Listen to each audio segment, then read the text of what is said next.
seed, but the Packers, Rams, and Seahawks just one game behind, nipping on their heels. Only the top seed getting a bye in this year's new playoff format, remember? So the value of being number one, even more important than ever. Mina, let's talk about that for a moment. When you think about the one seed in the NFC, how important is it for the Saints to get that? And how important is this game for them?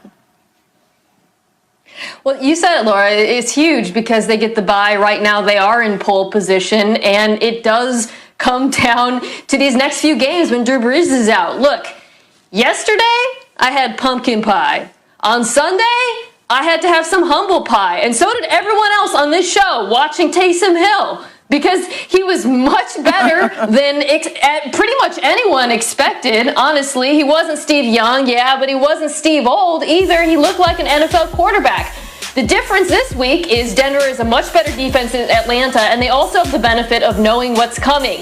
If it's anything like last week's game plan, it's going to be a lot of play action to Michael Thomas. Now, Denver, again, without being surprised like Atlanta was, they might be more likely to stop that. So my question is going to be, is Sean Payton going to adjust the game plan? Will they benefit from surprise again? Because this is a huge game for New Orleans. Yeah, what's your counterpunch? When someone hits you in the mouth, what's going to be your next step? What are you going to do? And that's what we have to see from Taysom Hill. It was a very easy game plan last week against the Atlanta Falcons. The Atlanta Falcons were in limbo. They had no idea how Taysom Hill would be used. Shoot, neither did I. I wasn't ready for that. I had to eat that humble pie. I said myself, he looked extremely quarterbacking the New Orleans Saints. And so now, what's the step on defense to stop him? And when they do that, what does Sean Payton come up or devise in order to help Taysom Hill continue to succeed? And I'm excited to see that this week against who is a very good defensive mind in Vic Fangio. Yeah, you know, Marcus, coming into the season, a lot of people thought one of the reasons why the Saints would be a Super Bowl contender had to do with their defense. And then the defense didn't really look like we expected them to look, but things have gotten better of late. What's your thought on this Saints D and how that can even help Taysom?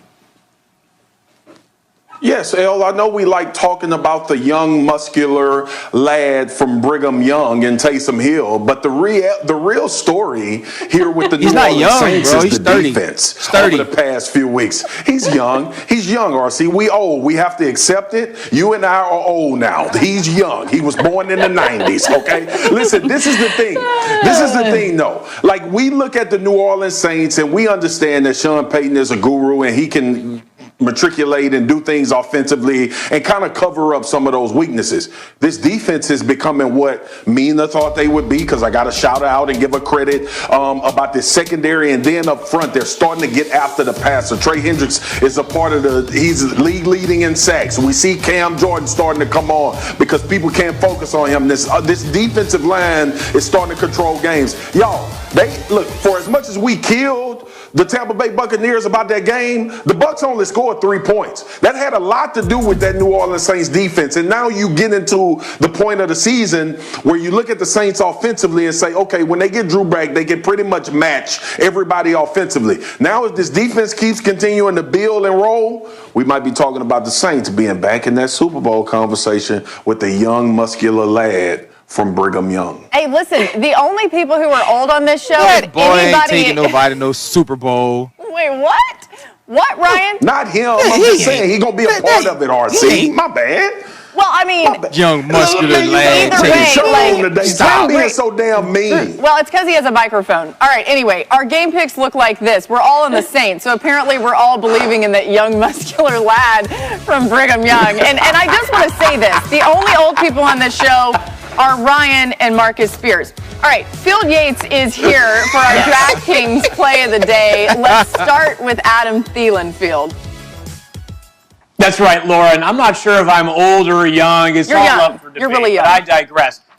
Thank you. I appreciate that, Laura. Adam Thielen, not expected to play on Sunday. Remember, he was placed on the COVID-19 list on Monday, but never definitive word whether he tested positive. Well, if he is out, which is what Jeremy Fowler is now reporting, you can potentially get a top 5 daily fantasy option in Justin Jefferson at a slightly reduced price. Jefferson, as we know, has been just incredible for the Vikings all season, especially down the field. He's been one of the best vertical receivers. It took him 12 weeks to reach that mountaintop. Now, Larry Fitzgerald also tested positive for COVID-19 this week. That one we know is a positive diagnosis. He is officially out on Sunday against the Patriots. And not that Fitz is the wide receiver #1 for the Cardinals, but an opportunity for somebody like Christian Kirk to be even busier on Sunday against the Patriots. Let's get to Julio Jones, who has a hamstring injury, and Julio is going to be a game-time decision on Sunday. If he's unable to go, Laura,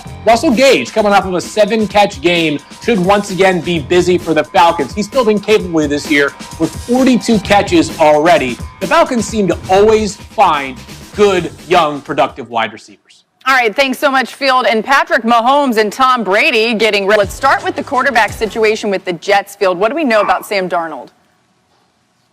Yeah, Laura, some good news, and the Jets could use it right now. Sam Darnold is expected to start on Sunday against the Dolphins, and it's been a long time since we've seen Sam on the field. And it's really the first time we've seen Sam Darnold on the field this Sunday with his top pass catchers available, Jamison Crowder and also Brashad Perriman. So perhaps a little bit of good news in an otherwise bad season for the Jets. And how about a guy who's incredibly tough? Lane Johnson for the Eagles. It said today he's out for the year, and he's got a good reason why. His ankle has basically collapsed, he has said. So obviously a guy who's been playing through a lot this year, and this is the kind of injury that at this point of the season you got to be looking towards 2021. And sorry, I got my dog here jumping into the shot right now. One more here, Laura, is Cody Ford for the Buffalo Bills, who actually got injured during practice this week. Not good news. He is out for the season, according to head coach Sean McDermott, much to the chagrin of Cisco, who was sitting here and nearly jumped on national television. Our apologies for that. Cisco. Wait. All right. Now you're talking about it. We got to see him. Get Cisco in the shot. Where you at, Cisco, man? come here, buddy. Come here, bud. I think he's decided to make his way out of the shot. Now he's shamed. So I feel like this was his one moment to be great. Instead, he's back to being persuaded by having Bones upstairs with his grandmother. Listen, Field, if he comes back, if Cisco, your dog, comes back, you just let us know. We'll pop you right up on camera just so we can see Cisco. One thing I wanted to add in here, guys, the NFL has just released that, obviously we told you at the top of the show, the Ravens-Steelers game moved to Tuesday. That's at 8 p.m. on NBC. This also means that the Ravens-Cowboys game, which was scheduled for December 3rd, is going to be moved to Monday, December 7th at 5 Eastern, that on Fox and NFL Network. So just a little scheduling update for you right there. We've got more coming your way on NFL Live. Maybe Field Yates